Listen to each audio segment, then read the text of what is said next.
કે મોબાઈલ તમે વાપરો છો અને મોબાઈલમાં તમે કોઈક નંબર ડાયલ કરો છો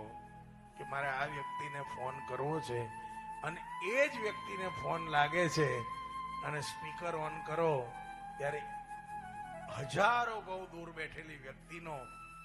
તમે યાદ કરીને નંબર ડાયલ કરો ને એનો જ અવાજ તમને કાને સંભળાય છે કે નથી સંભળાતો? હા કે ના તો બોલો. હે તો માનવે બનાવેલા યંત્રમાં અહીંથી નંબર ડાયલ કરો ને જો હજારો ગૌ દૂર દેશ વિદેશમાં બેઠેલા વ્યક્તિને તમારો તાર પહોંચે અને એનો અવાજ તમને સંભળાતો હોય તો સાહેબ જે હૃદયથી ભજન કરે ને એની ઘંટડી વૈકુંઠમાં ઠાકોરજીના ચરણોમાં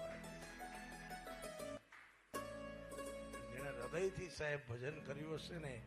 યાદ કરજો એને એક દિવસ મારા ઠાકોરજીનો અવાજ સંભળાશે.